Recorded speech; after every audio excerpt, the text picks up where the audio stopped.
नहीं होने वाला है। मेरा सबसे ये अनुरोध है कि हम 5-5 लोगों को धीरे धीरे जोड़ते जाएं इसमें और संख्या बढ़ाते जाएं और विरोध पूरा पक्का हो, ये हमारा सबका उद्देश्य होना चाहिए। आपने मुझे यहाँ बुलाया, सम्मान दिया, धन्यवाद। जय हिंद, जय भारत, जय समता, विजय समता। भारत के अंदर होली का दहन होगा। मेरा आप सब लोगों को बेटा ओ बेटा, अरे यार आई लोग तो बात बोलो तो मेरा बोल रहा हूँ, मैं आपकी बात कर रहा हूँ। 2 तारीख का होली का दहन होगा। इसमें आपको कोई विशेष श्रम करने की भी जरूरत नहीं। एक यूजीसी एक्ट का छोटा सा पुतला बनाए, पुतला भी नहीं बना सकते हो तो यूजीसी एक्ट को किसी भी प्रिंटर के या किसी कंप्यूटर से उसके कागज छपा लो और 2 तारीख के होली के दहन करो। इस यूजीसी एक्ट के कानून को होली में दहन करो। आपका आंदोलन पूरे देश में गति में आ जाएगा। इसमें किसी को कोई परेशानी की भी जरूरत नहीं। हर मोहल्ले में होली होती है, जगह जगह होली होती है। होली में यूजीसी एक्ट का बड़ा पुतला नहीं बना सके तो जितना छोटा भी अगर हम बना सके उस छोटे पुतले को भी आप दहन करो।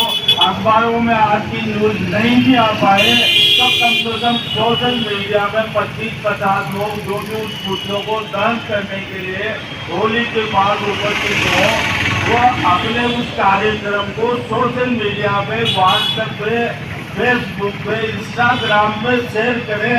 इससे देश में इस आंदोलन के प्रति एक जागृति आएगी और आपका आंदोलन निश्चित रूप से गति बढ़ेगा। रोका उनको बेरवा, सीधा विषय पे बात करते हैं। वो किस कानून में होगी फिर उनकी बात? अभी कुछ चर्चा चल रही थी कि ये किसने किया, किसने नहीं किया, कौन दोषी है, कौन निर्दोष है। इसमें कोई भी दूध का धुला नहीं है। जो भी राजनीतिक दल है सबकी इसमें भूमिका है।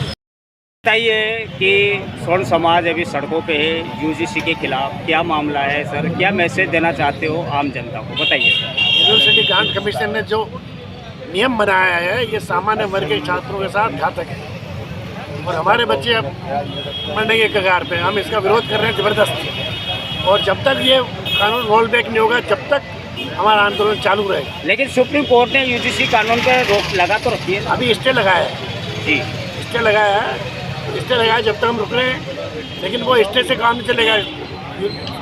लेकिन सरकार तो कह रही है कि यूजीसी कानून से एक समानता आएगी देश में, प्रत्येक नागरिक को एक उसका अधिकार मिलेगा, ये कह रही है सरकार। को सरकार तो वर्ग संघर्ष कराने को तैयार हो रही है।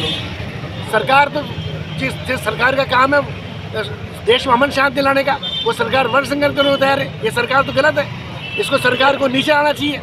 और अब ये देश के युवा में ये रोष पैदा हो गया है और ये युवा इस सरकार को गिराएंगे। तो ये जो यूजीसी कानून जो ला रही है सरकार, जो अभी फिलहाल तो रोक लगा रही है यानी स्टे दे रखा है, इससे नुकसान क्या है आम जनता को? नुकसान ये है कि हमारे बच्चे यूनिवर्सिटी में पढ़ नहीं पाएंगे। ST SC के बच्चे उन पर आरोपित करेंगे और आरोपित करने के बाद उनको सजा होगी। यूनिवर्सिटी गेट वहाँ से खोले से बहिष्कार उसको बाइकाट कर दिया, निकाल दिया जाएगा। कैसे पढ़ेंगे हमारे बच्चे? लेकिन जो दूसरा समाज है जो इसके पक्ष में है वो लगातार आंदोलन कर रहा है, पूरे देश में कर रहा है कि अगर यूजीसी वापस होता है तो हम सड़कों पे उतरेंगे। तो क्या कहीं ऐसा तो नहीं है कि ये आपस में एक टकराव की स्थिति उत्पन्न की टकराव की स्थिति सरकार ला रही है, हम नहीं ला रहे। सरकार ला रही है टकराव। ये तो मैं कह रहा हूँ सरकार वर्ग संघर्ष करा रही है। जो सरकार जिस सरकार का काम है देश में अमन चैन लाना, वो सरकार वर्ग संघर्ष करा रही है। ऐसी सरकार को 1 मिनट रहने का हक नहीं है सत्ता में। और क्या कहना चाहिए आप? हम यही कहना चाहते हैं कि जात के आधार पर जितने भी नियम है, जितने भी कानून है, जितनी भी व्यवस्था सब बंद हो। शुभ नाम बताइए। डॉक्टर अनिल शर्मा। बताइए, यूजीसी को लेकर स्वर्ण समाज सड़कों पर है और उधर जो दूसरा समाज है वो भी सड़कों पे है। वो कह रहा है यूजीसी अगर वापस होता है तो हम आंदोलन करेंगे, सड़कें जाम करेंगे, सरकार को घेरेंगे। और स्वर्ण समाज कह रहा है कि अगर यूजीसी लागू होता है तो हम सड़कों पर उतरेंगे। तो क्या स्थितियाँ उत्पन्न होने वाली है देश में? देखो जी, देश को संभालने की जिम्मेदारी निर्वाचित केंद्र की सरकार की होती है। इस एक्ट को यूजीसी के माध्यम से सरकार लाई है और सरकार ने जब इस बात का ध्यान ही नहीं रखा, उन्होंने अपना राजनीतिक वोटों का ही देखा है। तो स्वर्ण समाज के लोग भी इस समय केवल एकमात्र अपने हित को साधने का काम करेंगे। उससे किसी सरकार को नुकसान हो, किसी का वोट बैंक समाप्त हो। रहा सवाल जो आप कह रहे हो कि दूसरे लोग भी इसके पक्ष में आंदोलन कर रहे हैं, तो उन दूसरे लोगों से ये पूछो कि क्या उन्होंने ईजीसी एक्ट के लिए सरकार से मांग करी थी या किसी ने सरकार को ये प्रस्ताव भेजा था। उन्होंने इस एक्ट के लिए सरकार से कोई मांग नहीं करी। ये एक्ट तो सरकार अपनी मन मर्जी से लाई है। क्यों लाई है? सीधा सीधा एक ही आधार दिखता है कि वो इसके ओबीसी समाज के वोटों को साधने के लिए केंद्र सरकार इस कानून को लाई है। दूसरा समाज विरोध करेगा, उनको समझाएंगे, नहीं समझाएंगे तो मुकाबला करेंगे। ये तो धर्म युद्ध, न्याय के लिए युद्ध है। इस युद्ध में जय हो या पराजय हो, अगर वो विरोध करेंगे तो उनसे भी मुकाबला करेंगे।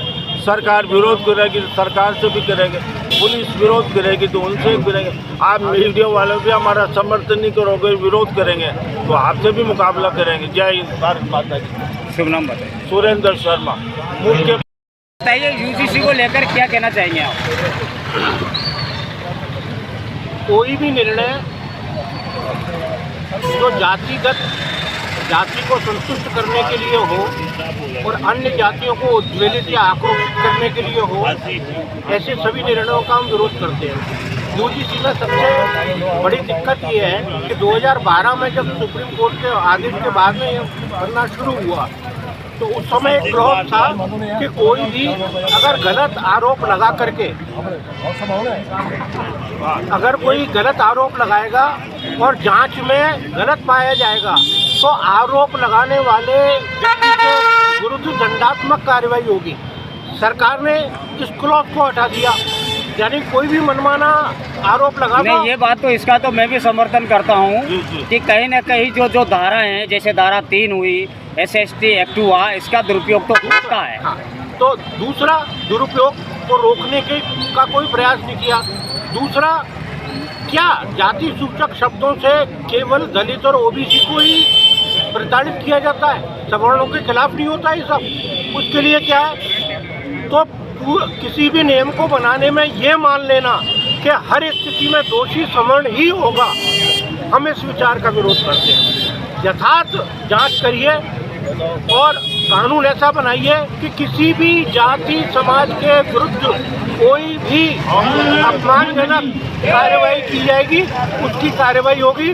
जो झूठा आरोप लगाएगा उस पर दंडात्मक कार्रवाई होगी। ये चाहते हैं। शुभ नाम बताइए। रमेश चतुर्वेदी, पूर्व पार्षद।